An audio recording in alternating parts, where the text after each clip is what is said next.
Elite! We're back with the Executioner of the Chassis Variant series. This is the Charlie. The Charlie version of the Executioner is very similar to the Bravo in that it sucks.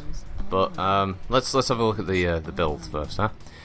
So unlike the Bravo version that focused on having an ER PPC and an Ultra AC20, this has an LRM20 and an Ultra AC20 and an ER small instead of an ER medium. Trade-off is it gets a targeting computer, so it's a small whoop. The Charlie has a single missile hardpoint in the left arm, has a single energy hardpoint in the left torso, and it's one ballistic in its right arm. It's 111. It's the joint weakest with the loyalty version, basically. So it is the weakest Executioner of all of them. And again, like the Bravo, it has no real desirable hardpoints. So, that said, is there a reason to pick it up? Not really. It's pretty poor. So what this video will give me a chance to talk about is how the Executioner and the Kodiak are actually sort of brother or sister mechs, however you want to view them. So they were both designed by Clan Ghost Bear, although the design for the Executioner was also won in a trial, I think by Clan Baroque and possibly Smoke Jaguar at a later date. But Ghost Bear made both mechs, and at the time the Kodiak was also going to be an Omni mech.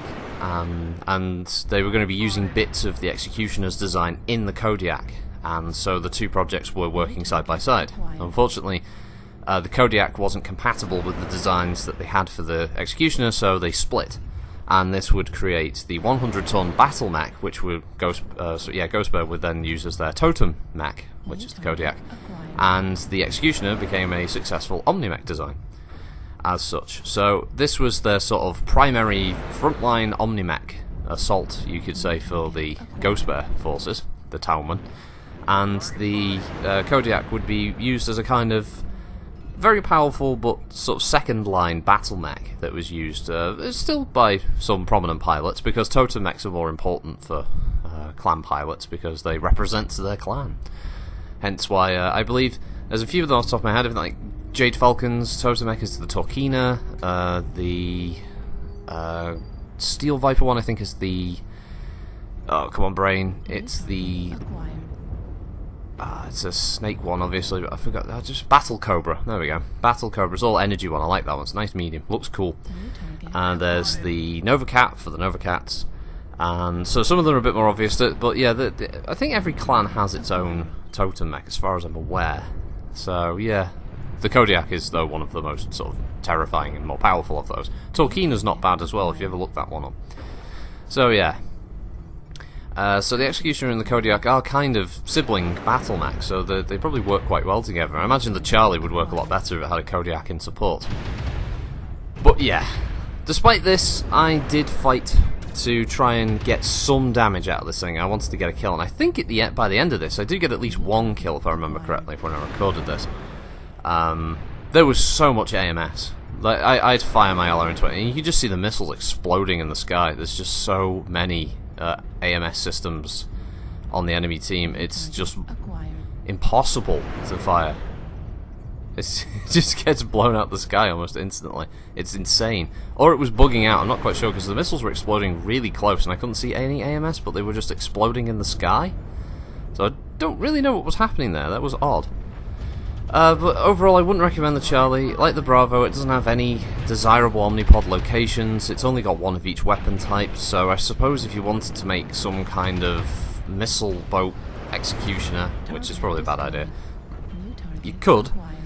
And there are far better hardpoints available for the Executioner models. I mean, you've got the Delta version, which is so far in the opposite direction from the B and C, it's insane, and then the Echo is half decent. The A is good for its ballistic and energy, and even the Prime sort of outpaces both the B and the C versions. Again, tabletop, this thing would be fine. A long-range fire support mech with a very powerful short-range self-defense weapon, and even a little bit for anti-infantry work, coupled with its targeting computer, which would have allowed you to pick and choose where you were firing your shots every round. In MechWarrior Online, this doesn't translate in the same way, and it's just unfortunately, yeah, left sort of out in the cold to die a horrible, miserable death I wouldn't recommend buying either the Bravo or the Charlies unless you were just, you know, hardcore for having every single mech in the game, every variant, and then you could just stick them all on your mech lab, so you can go, look at my resplendent collection of battle mechs. But otherwise, it's not worth it. Look at this Vulture who's running around with SRMs and flamers. That's different. Is that a new sort of meta that's developing for the Vulture? Because I saw that thing a couple of times when I was recording. I wasn't expecting that. Oh yeah. This is the kill. So this Nova charges over, and he's suddenly realizes that, oh shit, he's got an AC-20 and he tries to run away. And I just thought, oh, I'll just go for it, and I just kill him before I die. So I managed to get that little bastard just before he could run away. But yeah, the team was already getting rolled at this point. We were horribly outmatched on this battle, so yeah, I just wanted to try and do as much possible damage as I could with my assault mech. May as well. We were near the end.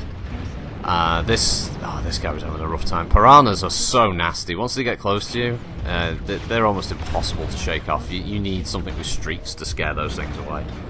Otherwise, you're boned. There's no way of getting away from these things unless they stop. But yeah. Yeah, there's not much. Yeah, I don't think there's much else left of this round now. I think we're just down to the last Paul Sods, who were sort of left to face off against everything that they could throw at us. Oh, you got that Kit Fox, though. That was pretty good. So yeah, Mad Cat Mark 2s, they're popular. They're definitely becoming one of the most popular assault mechs, aren't they now? For clan players. Good ballistics, that's why. Nice speed profile. I liked running them recently for the Chassis series myself. But I think that's the end of it.